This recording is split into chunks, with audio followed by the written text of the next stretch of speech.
Good morning, everybody, and welcome back to the Going On Daily live morning show. Yeah. Woo! See, Martin doesn't know I like to start with energy. Everybody, give yourself a round of applause. Yeah. Because where else can you walk into a room and people just applaud for you? They should. See, Ron's already in. Let's go! Especially after yesterday's Let's Not Go. I'm sorry about that. We are experiencing technical difficulties. Please stop. Beyond our control. Yes. Yeah.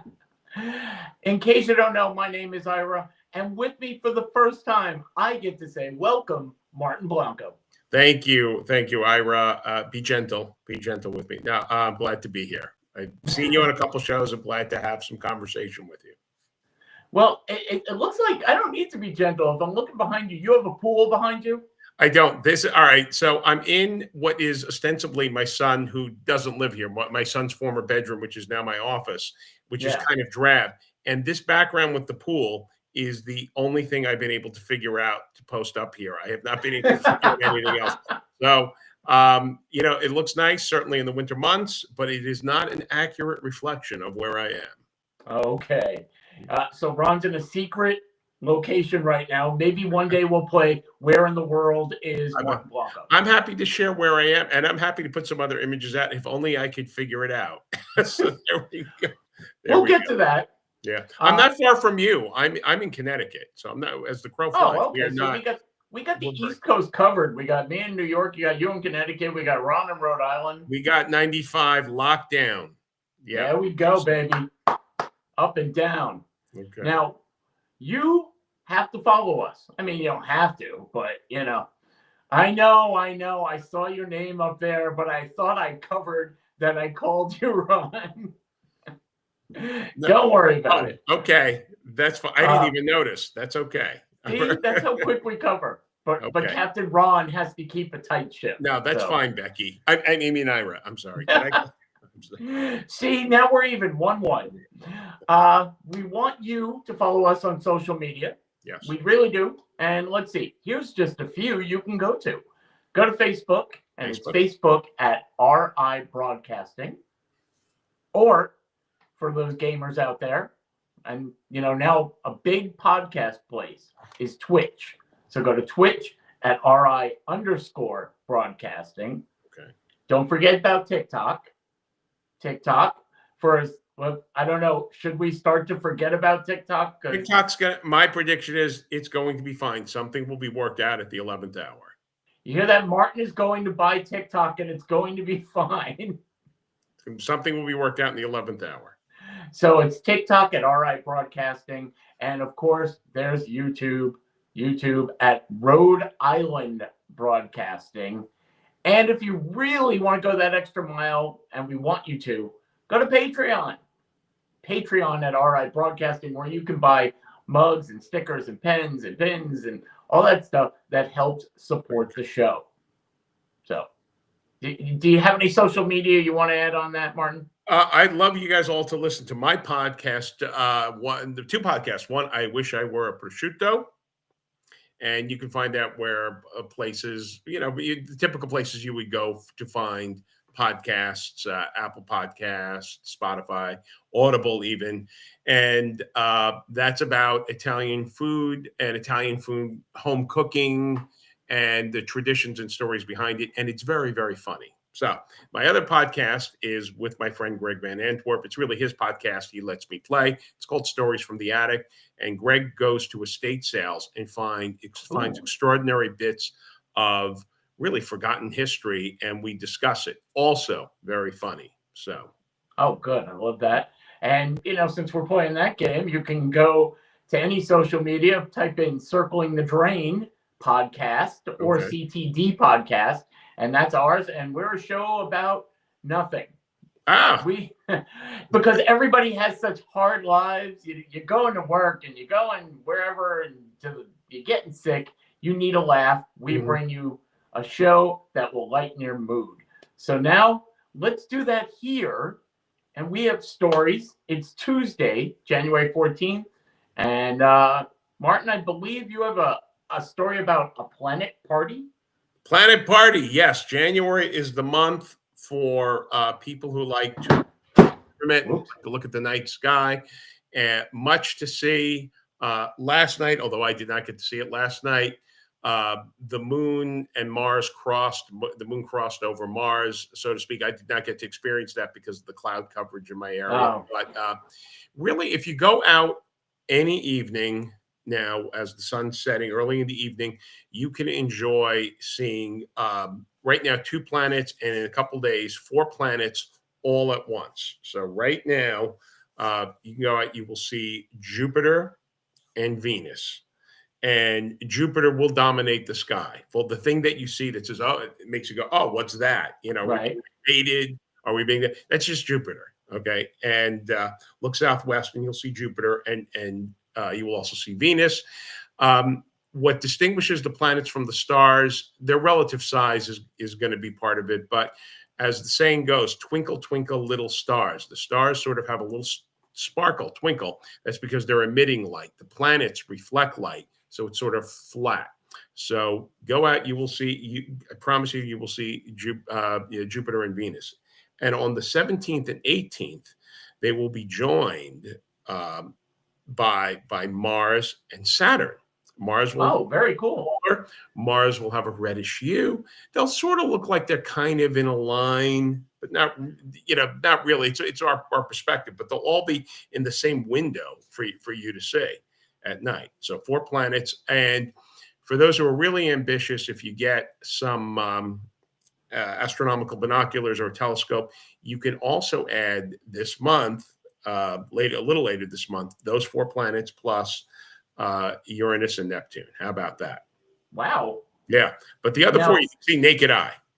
is this the kind of situation where if you know where you're looking and you know what you're looking at, you don't even need a telescope? Well, no, certainly the first 4 planets, yeah, naked eye, absolutely. Look southwest, you'll see Jupiter and Venus, and I think Mars and Saturn are probably southeast. They're going to be southeast, but Mars will have a reddish tinge to it, and everything will be smaller than Jupiter, but they will look different from the stars, and you'll sort of, when you see them, you'll know right away. You're like, oh, that's not typically what I see. Like the Right. dots will be distinguished, and they'll be in line. And you do not need a telescope now. If you have astronomical binoculars or you have a telescope and you're adept with it, I do. sure, all the better. That's kind of cool too. Slightly different experience. But those 4 naked eye, if you want to add Uranus and Neptune, you'll need some sort of device.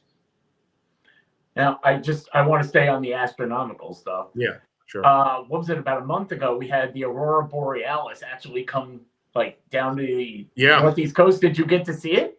No, I did not. I missed it this summer. I was going to travel, but didn't make it. And then I was actually at a meeting of the New England podcasters because, and I mentioned that only because that's how I met you folks, through that association. And but during the meeting, everyone started getting it like a text message.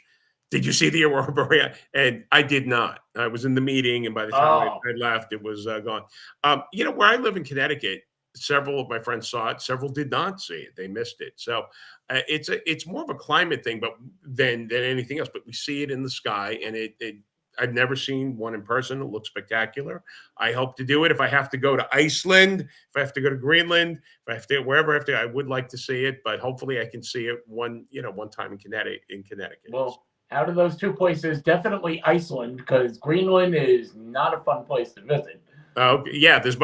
Much more to do in Iceland for sure. Yeah. But I want to stay with this. I was hearing the other day. It's funny that you're on, and I didn't even know you were into this kind of thing. That there were reports that actually Saturn was losing its rings. Do you know anything about that story? I heard nothing about it. I find that interesting.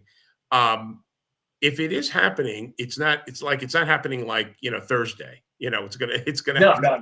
no. But they're breaking away. Something's changing in the gravity or something. The Saturn's rings to see, and I've seen them in a telescope one time, and it really is spectacular. But the closer you look, the more interesting it gets because they're really not. That's an illusion. They look like rings, but they're clumps of, just rock and debris and other stuff that's just found itself in this orbit.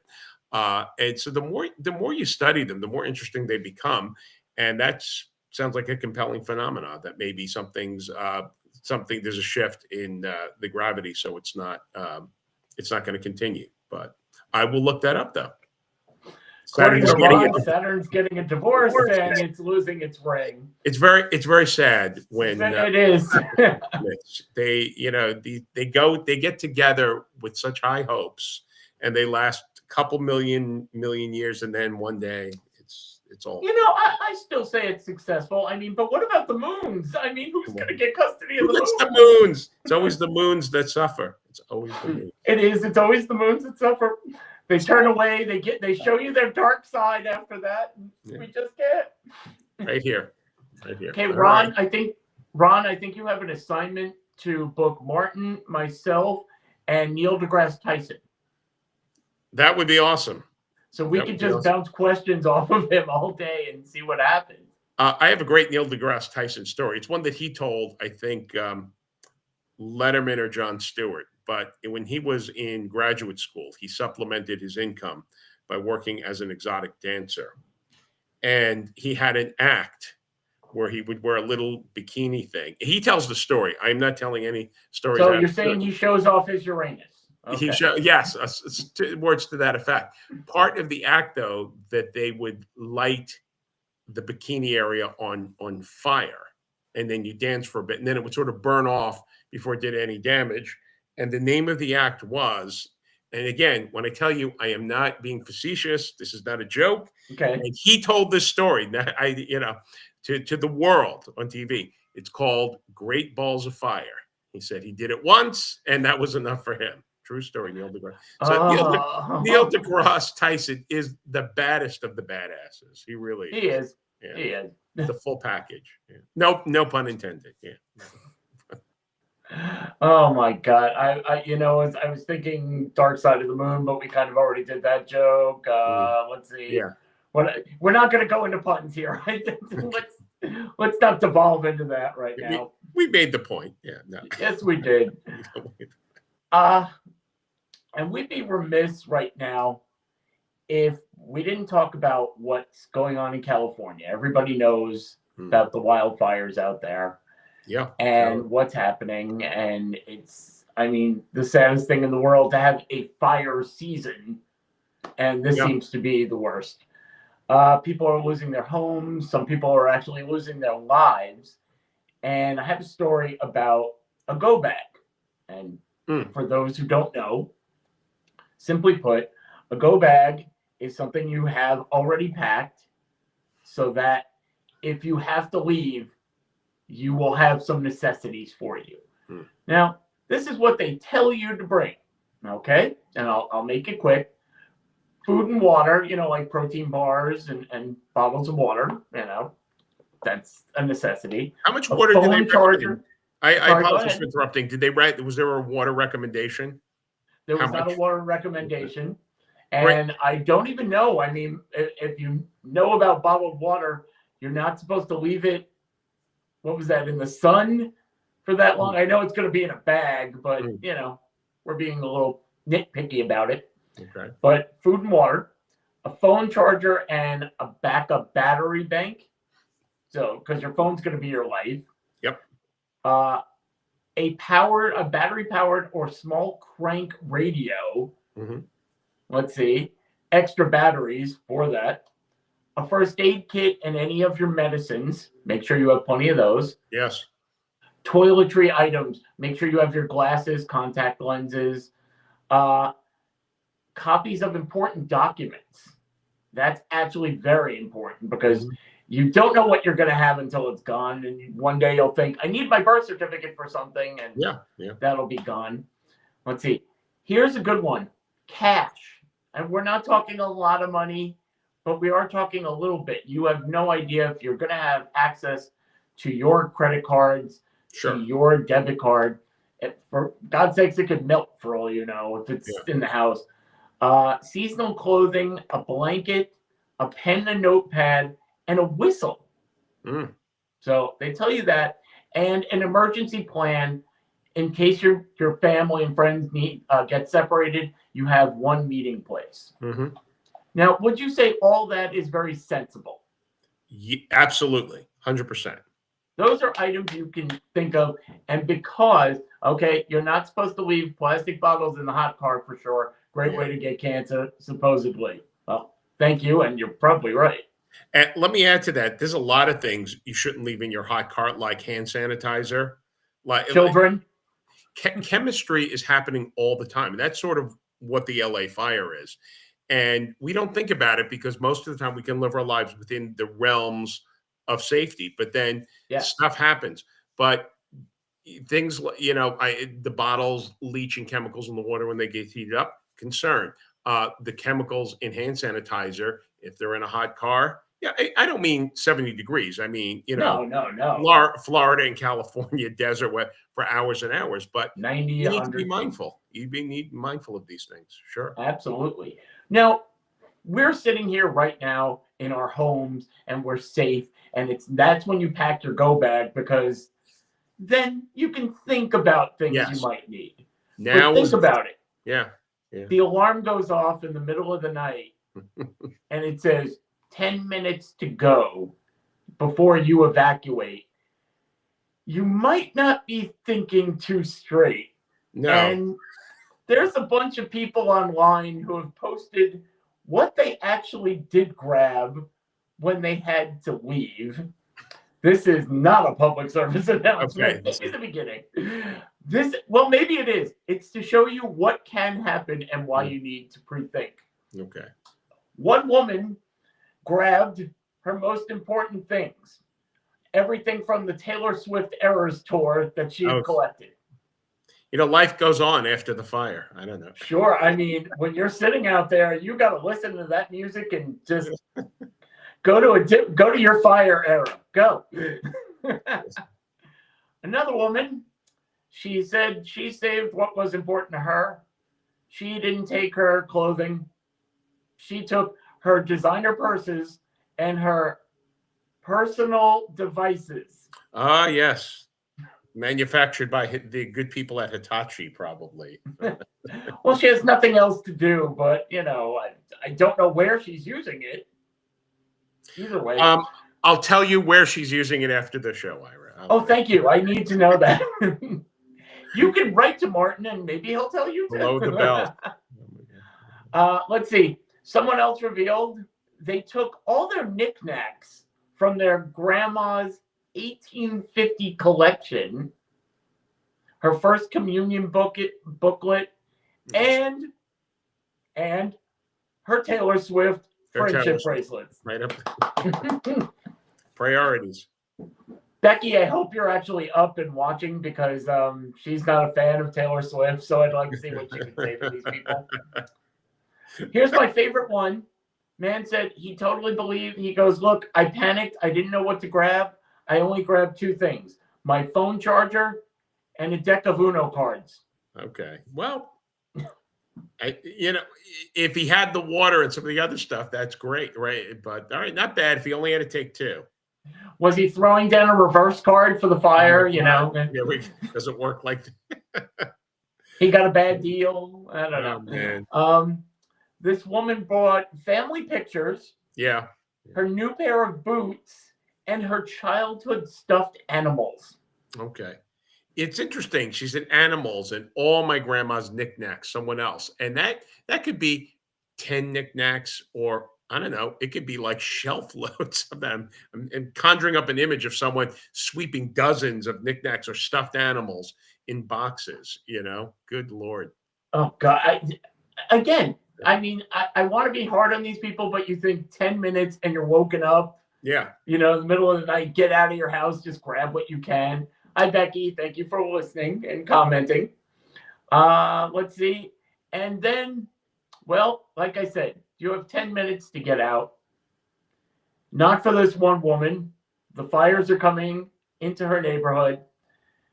I took 45 minutes to pack all my stuff because I'm a girl who likes my girl things and would rather burn to the ground with my items than live without them. She was seen wheeling out multiple suitcases to her car 45 minutes after the alarm. Where is she now? Do we know? Do we have a follow up? I hope she's Probably in a club. okay. Probably in the Could you you know, imagine that? no, no, and she's lucky on a rotisserie, Ron. Yes, yes, so to speak. Yeah. The other thing too, I'm thinking of as we're having this conversation is good idea to make sure your car is filled with gas and at least half full. Yeah. For those who leave it lying around near empty, Oh God. this is the situation where that's going to come to bite you, right? So make sure there's gas in your fill up. Yeah, we all know the feeling when you get in the morning, the night before, when you go, I'll fill up in the Oh, morning, tomorrow, yeah, no, and then that's what happens. yep. So Martin, okay, you have 10 minutes to go. Assume you have a go bag. Assume Yep. you have all the necessities. I do. I actually do, except I don't have the recharger that works. I need to get another one because my solar battery doesn't work. Never did. So I got to find one. But that said, I have 10 minutes. What am I getting? What are you getting? Well, all my stuff from the Taylor Swift Eras tours. That's no. That's a given now. It's a given. No, I have a box that has, and I know exactly where it is. All when my family switched to digital photography, it's got everything digitized in CDs and flash drives. It's in a little box. I will grab that. Prior to that, we've got a bunch of photo albums, covering, 10, 20 years of stuff too. I don't know if I'll have time for that, but I kind of know where they are. I'll grab And as many. remember, they're probably heavier than you think. Yeah, they are. They definitely are. But I'll be thinking about that. Those are the first things. But I do have a go bag. It's very similar to that, ready, kind of ready. So I'm lucky. I'm trying to think, maybe the keys to the safe deposit boxes as well, which I'm not going to keep in the go That's bag, not bad. right? And they're all of these things are located. I know exactly where they are in the same room. So I'm gonna make my move. So that's it. And trying to think if there's a frivolous thing I would take. I don't know. Maybe, and this is going to sound pretentious, but it's really not. Maybe either a copy of my collected works of Shakespeare. Not that that's my favorite writer, but if I'm going to be gone for a while, I'm going to get a lot You of should have a mileage. book in there. Yeah, for sure. Maybe even a Bible. Again, I'm not the most religious person in the world, but if I need to grab something that might be of some use or inspiration, I think I'll try and grab that. But maybe save your telescope so you can find a new planet to live on after this one burns up. The astronomical binoculars I'll take with me for sure. They will be handy. And there might be an issue of 1974 August Playboy that I might grab. No, I'm just kidding. I'm just kidding. I went steady with it for about 2 years. I'm just joking. Just joking. It's already on fire, baby. It's on fire already. Now that's it. I would try and get those pictures and the safe deposit keys in a book. Well, I hate to say it, but you missed one big important thing that Ron is reminding you of. Okay. Any of the Going On Daily merch that you have. God, yes, yeah. No, I already have 3 mugs in the go bag already. In the go bag. Okay, we're good for that. I really thought after all this talk about it, the one thing that I switched, I have a fireproof box where all the documents are. Yeah. I took all my SD cards and all like the little videotape, and I moved them in there. Yeah. So because those are going to go, like you said, fire comes up, photo albums are one thing, but I've taken everything and I put it in the fireproof box. I will grab that. And on my way out, my dad worked at when it was Shea Stadium. I am a huge Mets fan. Okay. And he, one year, it was 1987, not 86, the year they won the World Series, but 87. And he personally got me every autograph from that team and gave it to me. And I have that it's right by the front door. So if I had to run, it would be like, oh, I got to get that ball. It reminds me of my dad. It's my favorite team. So I got to do that. So everybody out there, actually, while you have the time and there isn't an emergency telling you to run, get the go bag together and start thinking about it, even though it's a little gruesome. No, it's less gruesome if you have the plan in place. It's empowering. So I ditto to what you just said. I think we need to put over our heads the more you know right now. There we go. Becky said she has a super expensive microscope, and she thinks she'd bring that along with wigs and all of her pets and passport. Ooh, Obviously, the pets. I don't have pets, but you want to bring that. But I'm intrigued by the super expensive microscope. yeah, Uh, so am I. yeah, Well, we're cool. assuming all the pets are out because I would grab my dog right away and get out Yeah. of there. But uh, those are things worth watching. And speaking of things worth watching, Martin, you Hmm. have a story about some old TV shows? Yeah, I mean, I thought this would be a fun thing. We talk about a lot of cultural things and nostalgia, and so I was a stay-at-home parent for 20 years, and so I had a lot of influence over what cultural things the kids were exposed to, Yep. and my sense was to keep them entertained, but try and keep them entertained with things that that there were other benefits to it, so that while they were enjoying a program or music or there are other things working in on their heads as well. But at Right. first, always to be entertained. And so I just thought of some shows. I mean, there's dozens of shows out there, but kid shows. So I want to talk about the shows that were crafted not for children at all, but they wouldn't be inappropriate. In fact, they'd be quite delightful, too. So I see Ron put up right away the Andy Griffith show, Oh, and that did not make my list, but that's a good honorable mention for true. sure, for sure. So I've got my top 50. Do we have time for 50? All right, I'll tell you. We'll reduce it to five. My top five. Oh, watch So, out, Ron. He's taking your top five now. oh no, is that proprietary? I'm sorry. I thought uh, I was inspired by it. I don't want to steal it. So number five is from the PBS mystery series Poirot, the different mysteries solved by Agatha Christie's great Oh, detective yes. Hercule Poirot. And the kids weren't like 6 or 7 when they were a little older when they watched it. And we started watching after we had a trip to London. So they sort of had England on their brain and Right. number of Disney movies that they had seen. They had a sense of English culture. So we tried a Poirot and see, and the thing we watched how they were doing. If they were bored or they didn't like it, I wasn't going to throw this down their throat. They Move on. loved it, and I think they loved it because uh, these shows were very well crafted. Right. David Suchet, who played Hercule Poirot, was marvelous, and the character is so rich, and he's a bit of a dandy, very eccentric, and kind of funny in his snarky way. And they keyed into all of that, and they loved it. And if he did something silly with his mustache or said a funny phrase, they enjoyed it right away. So we watched all of them over a series of years, and it they got interested in the genre of mysteries for sure, and but it also culturally brought them back in time for a little bit in a Was different that era. Yeah, and they was so that a they BBC?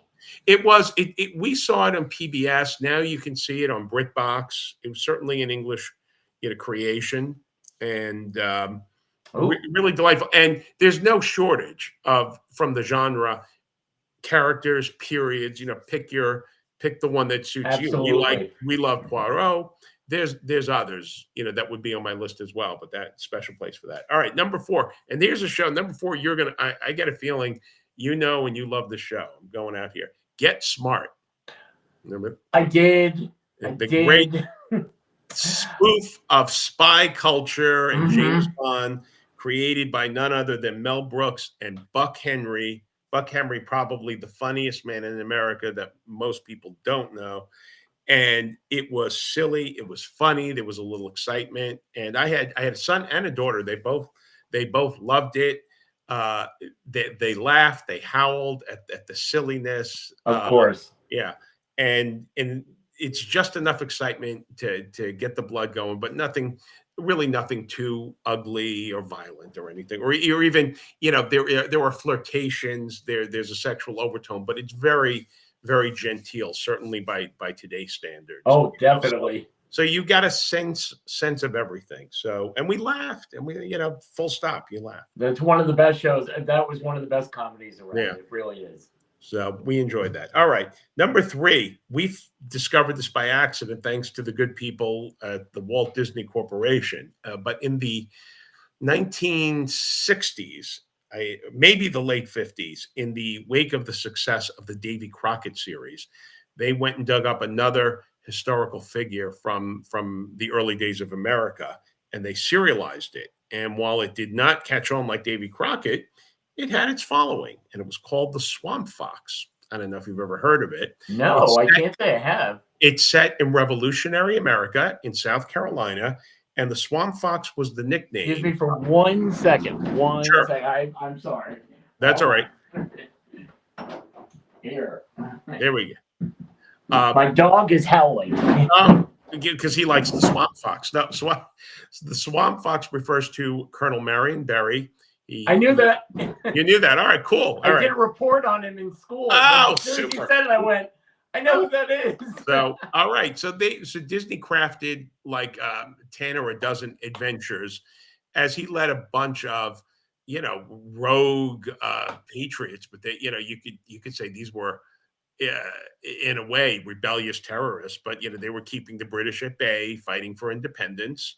And there was action adventure, a little bit of history, well, a lot of history, and not all of the history is 100% accurate, but what it does for children, it whet their appetite and it stimulated their curiosity to dig deeper. And so it would lead to discussions to other things about the colonial period, both in battle, but both in the politics, in crafting the Declaration of Independence, crafting our first failed government, crafting the second government that worked for a couple of 100 years and then summoned to life. And your kids enjoyed watching this. Loved it. And this show was crafted for families, but Disney put them out in the early aughts and in a special box set. And I said, yeah, let's buy it and we'll see. We loved it, absolutely loved it. And so you can get some of these episodes on DVD, probably through eBay, but you can watch probably all of them or most of them on YouTube if you were curious. So, and Leslie Nielsen played the Swamp Fox, a very young. Oh my God, Leslie Nielsen, yeah. You buried the lead on that. Yeah, I suppose because I forgot, not that he did it, but I forgot what a cultural icon he would become in a very different vein. I mean, this is all very, very serious. I would imagine. But it's fun because you can see that's how he used his comedy. He took that persona of being very, very serious, very strict, very sober. And when you change the context, it becomes hysterically funny. In the Swamp Fox, it's legitimate, but it's great. Then you'll see actors in there who would go on to have interesting careers. It's been years since I've seen it, but if you can get your hands on the Swamp Fox, and if you have kids in your life, it's a nice introduction to that point in time. Number 2 on my list is one of the greatest TV shows done of all times. It is English. There were only 16 episodes, I think, and that is The Great Fawlty Towers, starring the great John Cleese. And we watched those as soon as they came out on DVD. I got my hands on them, and I watched them with the kids, and they would watch with friends too. They would say, "Come here, you got to see this show, you got to see that," and they would laugh, as all people do when they watch Fawlty Towers. They would just howl with laughter, and even if the kids weren't getting all of the very distinctly English references, the exquisite farce, the broad comedy, the physical comedy. There's so much to like and laugh at. And so that was a big part. Basil Fawlty was a big part. I saw that when I was younger. And me too. I don't know, it was like a few months ago. My daughter made a reference and I said, wait, how do you know that? She goes, oh, it's this show called Fawlty Towers. You'd love it. And I'm like, how did that? Wow. How did you know that? Yeah. That's great. So, good for her. Good for her. You can find this stuff out there if you're listening. Find some of this stuff. It's out there. Yeah. And you will enjoy it. I mean, Fawlty Towers streams on a couple of English streaming services like BritBox or Acorn, but it also there's episodes up on YouTube, and you can get, for those who still use DVDs, they've been pressed into DVDs. It's out there. Deny yourself. I'm dying to hear what number 1 is now. Number one is, this is of the Get Smart era. I Dream of Jeannie, which I adore that show.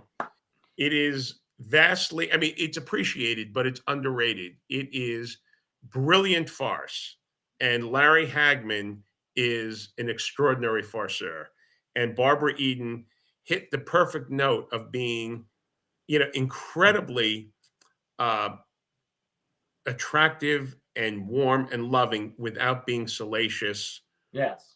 She was independent in a time where women did not enjoy all those independence. She followed her path. That character did what she wanted, did what she needed, and she was lovely without being what indelicate or obscene or anything. And the comedy, and to me, the genius of I Dream of Jeannie, the casting. But okay, it's a ridiculous premise. You have a Of genie. course. The genie wreaks havoc in your life. You could set this anywhere. And someone had the idea, we are going to set this at NASA and connect this to the moon landing. So not only do you have Jeannie wreaking havoc in her master's life, but Right. also wreaking havoc with the United States government, Air Force, NASA, and the whole space program. And I mean, you can go on and on. There are episodes 3 or 4 with Paul Lynde, who guest starred in various roles, and he becomes a foil. Hysterical. Hayden Rourke as Dr. Bellows, perhaps the best foil in American farce ever created. Yeah, yeah. Major Nelson. Yes. Someone told me an apple tree was growing in Major Nelson's living room. I mean, it's great physical comedy, but Yes. there are episodes where I remember my kids howling with delight, howling. I can And we imagine. watch them again and again and again. And again, it wasn't a show created for children, but if you have children 8, 9 years old and up, and you want to introduce them to something different, something a little retro, they will not be disappointed. So The I very much, only, and it's not even a criticism, yeah.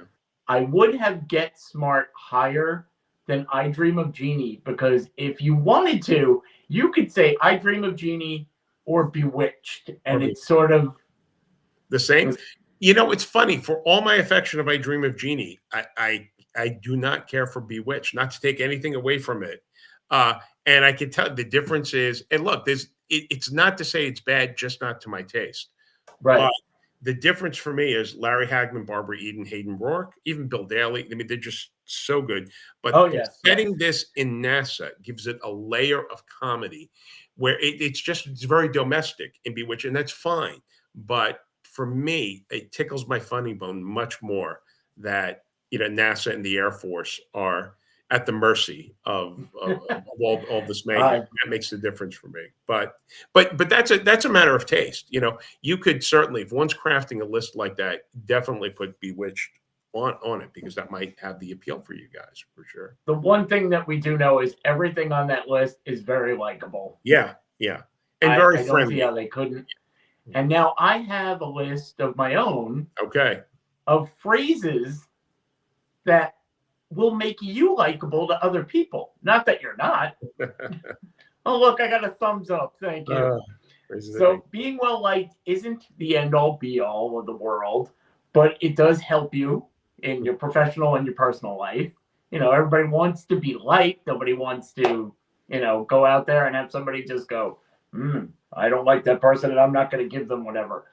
And your word choices can actually change how a person feels about you. It's not always, how you say it, it's what you say, or sometimes it's reverse.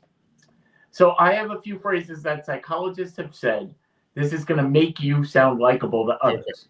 Okay. All right. So let's see if you use any of these in your regular life.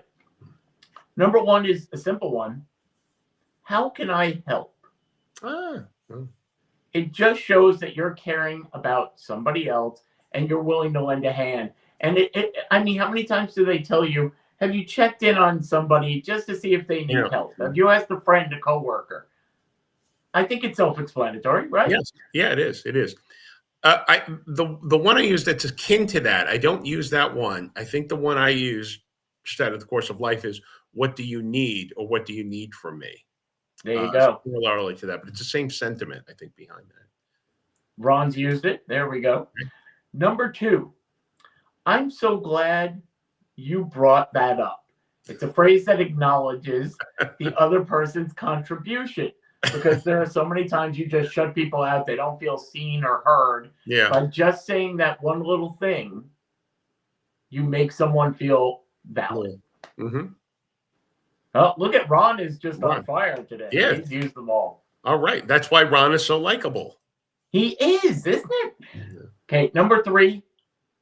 And I wish people would actually use this more, especially in this day and age.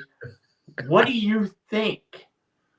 It shows that you're open to somebody else's ideas. Yeah. I know how I want this to go, but I always ask people, what do you think? I'm going to get an idea from somebody else that I might not have thought of that's better than mine. Yeah, yeah. Like, good. Martin, what do you think of the list? I love it. It's a great list so far. See? Okay. It's working. It's working. Ron is qualifying his use of these phrases. He likes to use them sarcastically. Oh, yeah. Which so can make you likable for different reasons. Yeah, yeah. So how can I help? Going, oh, well, what do you think? What do you think? Yeah. What do you think? Is that your vision? Is that your vision? Okay. Really? That's how you're seeing things, huh? Yeah. Well, good for you. Yeah. Yeah. Number 4 is, can you explain why you think that? Now, I think that actually is something that's worthwhile. I don't know if it's going to make you more likable.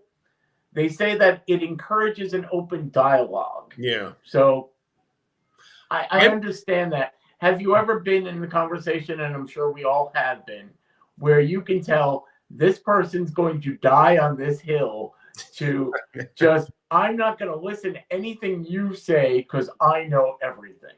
Yes. Yes. I've had encounters with those types of people or in those situations. So Ron says, also known as, are you an idiot? Yeah. So Ron has his own way of saying things.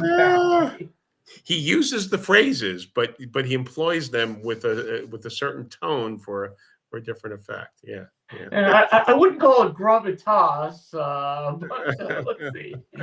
Let's see. Here's one a lot of people should use, and I wonder if anybody ever hears it. You know, you were right. Just acknowledging, hey, yes, I may not have listened to you, but after it turned out, you turned out to be right. It doesn't hurt anything for you to admit, hey, I was wrong, you were right. Let me tell you, that goes a long way too, to either healing or getting back on course. And while I can be stubborn about certain things, if I feel strongly or if I feel that I have sufficient evidence for some, if I am wrong, and it has happened on occasion, but I am very quick to be like, yeah, I was completely right, or you were 100% correct, and I was wrong, and I'm happy to do that. And it's the sooner the better. And I agree, because sometimes for me, I don't have to be right. It's like my self-esteem isn't at stake here. I may, I know the sun's going to rise tomorrow, so I'm confident in stating that and defending that, right? But I don't have, I have nothing at stake here. If I was wrong, I'd be, well, there'd be other problems, but no. But if I'm wrong about something, I'm quick to say, yeah, I was, I was totally wrong, and you were right, and I acknowledge that. It's a very good tool to have, and to Ron's point, to be sincere about it, and not. Oh, Ron's all about the sincerity. As you can see, he says, you were right, but I'm never wrong. Never wrong. Right. There we go. And then you have the ones who will qualify it. Yeah, you are wrong. I was wrong, but it's because no, you were wrong. Just get it over with. Right. No equivocation. No equivocation. That's a great idea. Compliments boost confidence and morale. Yeah, yeah. I used to have a production company, and I still, I have other podcasts and I have other things where I work in a team. And as someone who is leading it, I always tell people, Mike, you did a good job today. Thank you for that. You did a good job. Yeah. And I think you do have to tell people. Well, thank you. Kenny's watching, and he says it's a great show today. Thank you, Kenny. Thank you, Kenny. And this is number 7, and I hope this goes along with what I was saying. Little things matter. Just say, I appreciate you. Mm. Yeah. It's not just the actions that make the compliment. Sometimes you actually need to say the words to make Yeah. someone feel better. Oh, sure. Sure. And again, but it puts money in the bank, so to speak, too, because there may be times or situations where, we're all under the gun, so to speak. We're all working hard, that compliments or satisfaction is not coming easily, and we all have to work harder. So Absolutely. when the people you're with do appreciate you, you have that reserve when you're under a different situation. You know it's there. So yeah, it costs you nothing, and it buys a lot. Again, if one is sincere about it. I Gosh. agree. Well, you know what? If you can fake the sincerity, then Yeah. no one's gonna Yeah. know. Yeah. But you're right. When you said it doesn't cost anything, how many times have you heard it doesn't cost anything to be nice? Yeah. Yes, kindness is free. Yeah. Yeah. I think Ron's going to yell at us both at the end of the show, but we'll find out. Uh, And by the way, when you give these compliments, you're making people feel better about themselves. And even if they don't know it subconsciously, they will actually work harder for you. I'd like to think so, right? Because if they're not sociopaths, no, it builds relationships, and it builds team. And yeah, no, it's smart. It's smart. Yeah, I mean, we have a little inside, but we have a group chat with all the hosts, and there's a little joking going on. But I've never seen anybody go off like, "I Yeah. can't believe you did that on the show," or "You can't bring that up." Or we're all nice to each other, Right. at least in the group chat. In the group chat, yeah. Well, there's an alternative group chat, a sub-secret one I just found out about. Like, yeah, Martin was a real tool today. Yeah. Some people don't know about that. Yeah. According to Ron, these are also tips to win on Survivor. Oh my God. Yeah. Collaboration, work. Okay, never mind that. Yeah. Well, these are things that will make you likable. And let's see, maybe you can use one of these things when you meet a celebrity or so. And I hear Martin has a story about some celebrities. Yeah, I bring these up. I've got some good celebrity stories that seem to fit in with the vibe of the show. And this one came to mind because of something a former colleague of mine posted on Facebook this week, brought back a lot of memories. And she was talking about her meetings with the late great Christopher and Dana Reeve. And so I had written back to her about my encounters, with them, and which I kind of treasure, because things went. Ultimately, they had a very hard life together. Yeah. And both left the world way too soon. But they were nice stories going back to 1980, late 88, and then early spring of 89.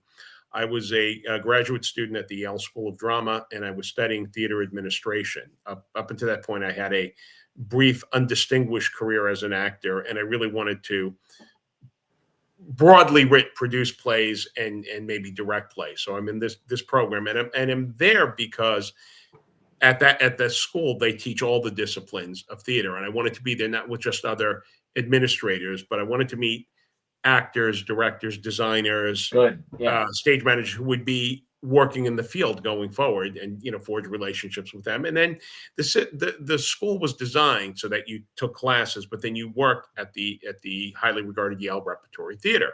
So that was the deal. I'm in my first year, and I'm doing a rotation in company management, which writ large, for all the company managers who might be out there, you do a lot, but you make sure that people get paid. You make sure the payroll is done, that people get their checks, that the pension and health forms are filled out, and then you do other things to take care of your company. And I was on the staff then, and they're rehearsing a play called Moon Over Miami, written by John Guare, and it is kind of a musical, but not quite, a small scale musical.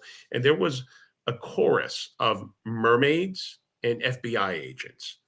And one of the mermaids was a young actress named Dana Morosini. And one of my other jobs was to drive the actors to the train station, as they were, most of them would come up for the day and then go home, leave New Haven, go to New York, back to their places. But Dana stayed up in New Haven because she told me her boyfriend Chris's aunt lives nearby and she's going to stay with her. So my job was to also take Dana to her boyfriend Chris's aunt's house. So we did this a week or so, and Awesome. enjoyed pleasant conversation. We were about the same age. She was maybe a little older than me, but we were, clearly peers. And one day she said, "All right, I have to tell you something. My boyfriend Chris is Christopher Reeve, and we have to be discreet. I think maybe he was getting a divorce and it wasn't final. Maybe Oh, that's they why. did, they Okay. did, but maybe they just didn't want to know. They met at Williamstown the summer before, and she was feeling, I think, just awkward about all of it because she was just a young actress, trying to scrape together a career.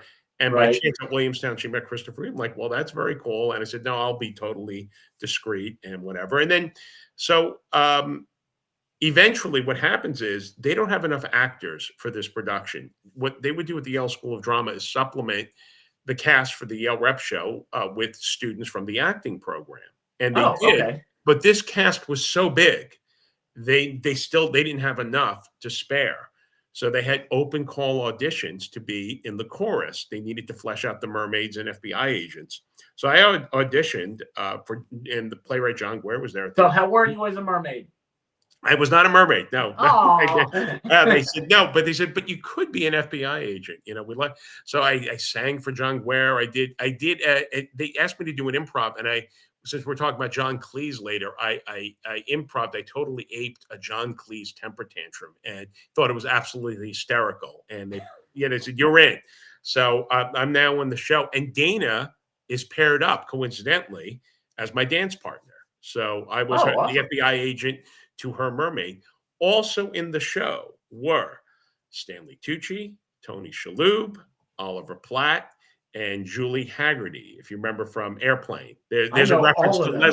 Leslie Nielsen's coming back into the show again. Oh, wow. And That's a who's who. this show was phenomenal. It was absolutely insane, off the wall. Well, look at all the talent you had. Yeah.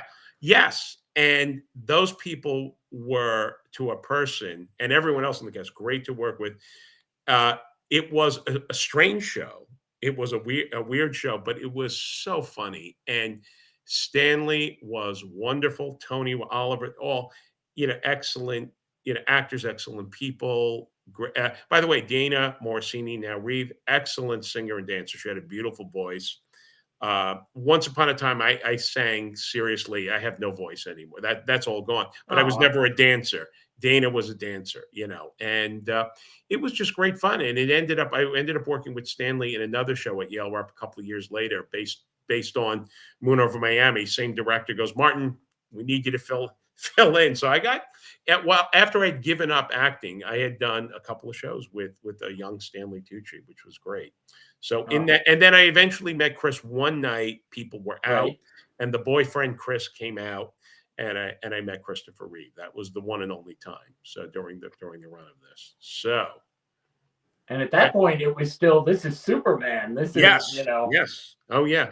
And look, they were married, and then the tragedy, the horrible accident befell of Chris, course. and uh, several years later, Dana passed away, I believe, of lung cancer, and she wasn't a smoker. It was whatever it was. She was too young. I do remember that story. It was strange. Yeah, yeah. It was just terrible. But she lived her life. I mean, when we were young, and when I met her, and she was still new into this relationship. No one can see the future, and she could have no sense of the trajectory her life was going to take. Of course. And she got through a lot with a lot of grace and dignity. I think they have children, and I hope they're all well. But she was a good person, and for that time period, I knew her for those 8 weeks, and we started off, being casual friends, as I was her chauffeur, every night, Right. and then we were colleagues, and it was. I'm lucky to have known her. That's all. Oh, That's it. Well, what happened? your audio went out for a second. There we go. I was lucky to have known her and very happy to have been in that absolutely wild production of Moon Over Miami. Good That's time. a great story. Thanks. And you know what? And you just proved you didn't need to paint anybody in a bad light. You didn't need to say, yeah, this one in the corner was, it was all good story. Well, Oliver Platt was, he worshipped Satan. Everyone knows. No, I'm kidding. Kidding. All good people. And all those folks went on to have stellar careers, and rightfully so, because they're all very good at what they do. Absolutely. And I bet it was a close-knit cast. Yes, it was. It was a big cast, but it was very much a close-knit cast. I remember at one point, one actor had to leave the show for, I think, almost a week to film a commercial. And the union rule stated if something like a commercial offer was made at X amount of dollars, right, you had to let them go. So there was a discussion of who should understudy this actor in a bigger role. The actor was Richard Riley, you see him a lot in character roles. But at any rate, they used an actor from the acting program at the Yale School of Drama, as they should, and who was terrific in it. I don't remember who it was. They did the part for a week. But Tony Shalhoub was interesting. Thought I should have the role. And it was probably based more on looks because there was certain resemblance between me and the actor. But whatever, he thought I had something that would add, and it wasn't a huge role, but it would add something to the role. And he was like, no, Martin, this is wrong. No, we need to go with the best choice for the show and this, that, and the other. And he goes, I'm going to talk to the director. I'm like, no, Tony, it definitely shouldn't be me. But what I remember being so nice was how genuine he was in wanting to. He was looking out for me, and he didn't need to because I was taken care of. But the thought that he was willing to do that if it was willing to do it for me, he'd do it for anybody. But it speaks to his character as a human being, and whoever the actor was who played the role was terrific. Full stop. I had nothing more, but it was just you would have done better. No, probably not. But it was just that's who he was. He was that. I'm being nice, Martin. You would have done better. No. But Tony was a genuine person. Very talented. I just rewatched Monk like a month ago. Yeah. Amazing performance. Yes. Oh yeah. And like you said, everybody was close knit. But imagine, you're stuck with those people every minute for 5 days. Yeah. Every second of 5 days. Because I have a story about how that happened. Okay.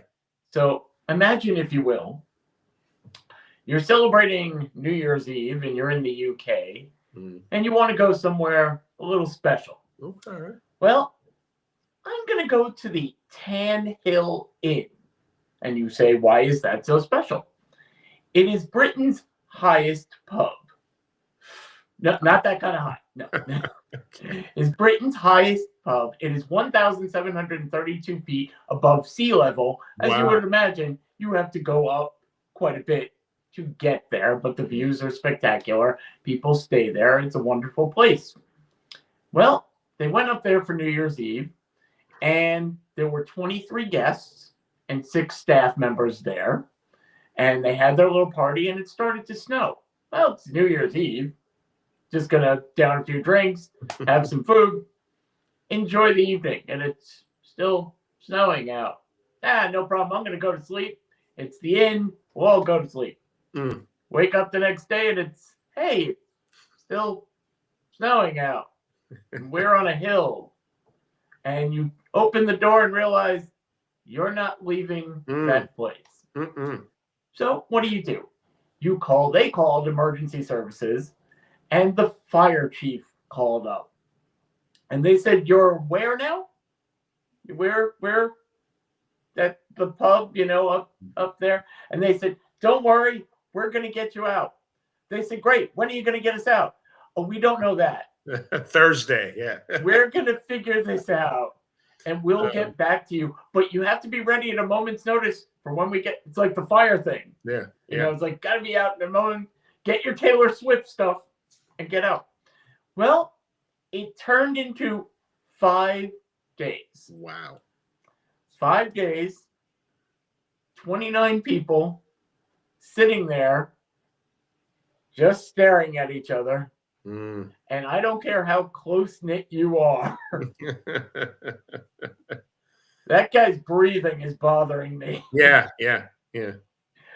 Oh, Lord. Let's see. Some of the things they actually missed is one of the housekeepers missed the birth of her granddaughter. Another person who worked there missed her daughter's 18th birthday.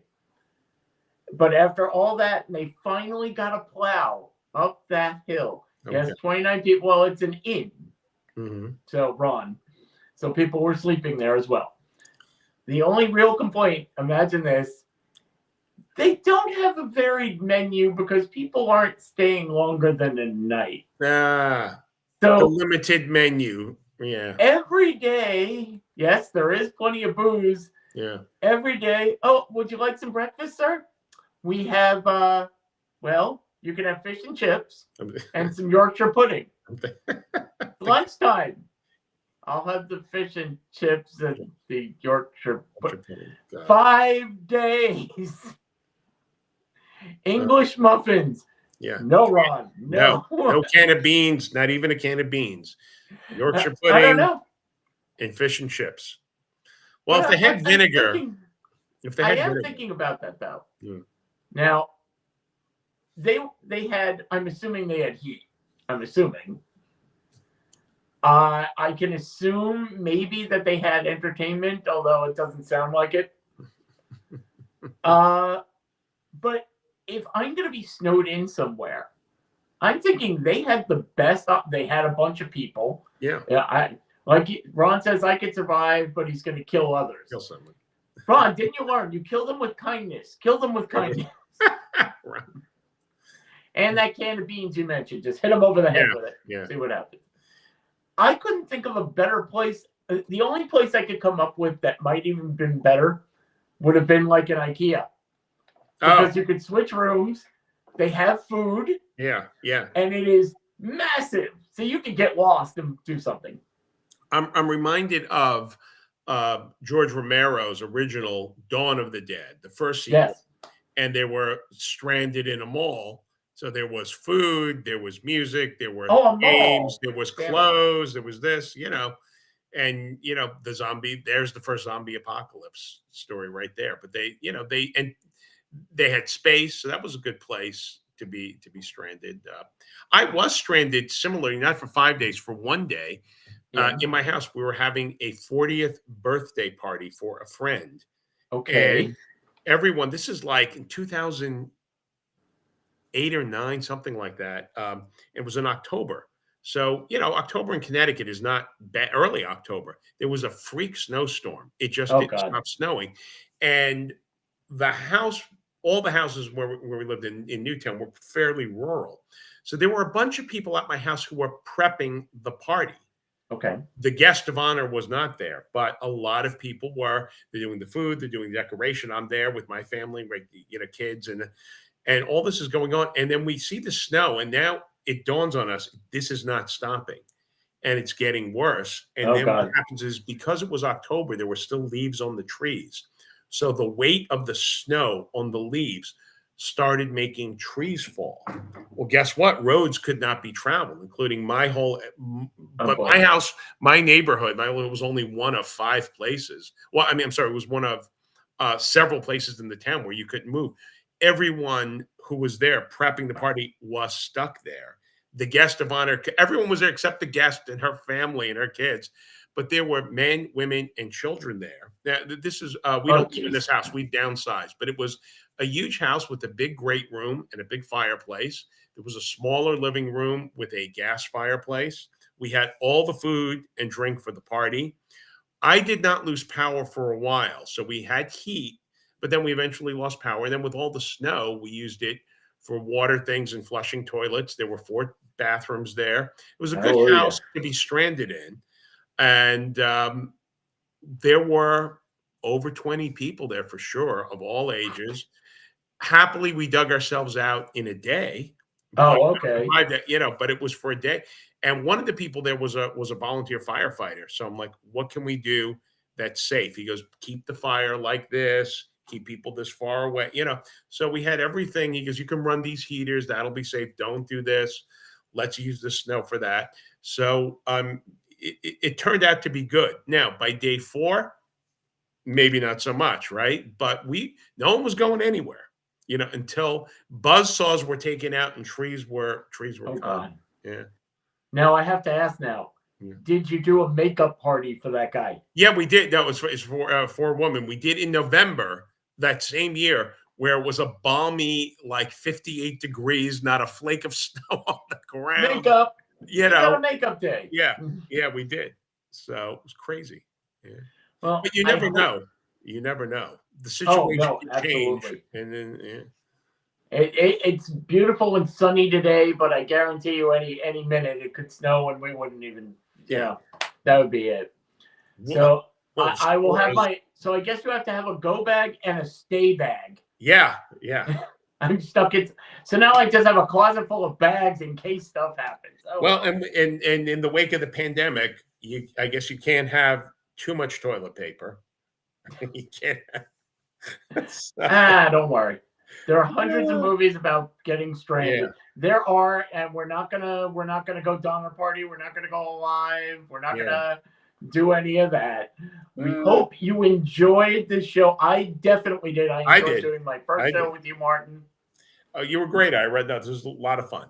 Why, thank you. See, nice, and it doesn't cost anything, and it was sincere. I hope. Yes, yes, you were right. You were So, right, and I appreciate all that you did. Well, thank you very much. I hope we get to do it again. Yeah. No. Yeah. We'll see you in the secret group chat later. Never again. Here we go. Come back tomorrow, where you're going to have Becky's going to be back with Ron. And thanks for watching. Make it a great day. And when you need some fun, join us because we've got it going on daily. We do. Hey, take care. Bye-bye.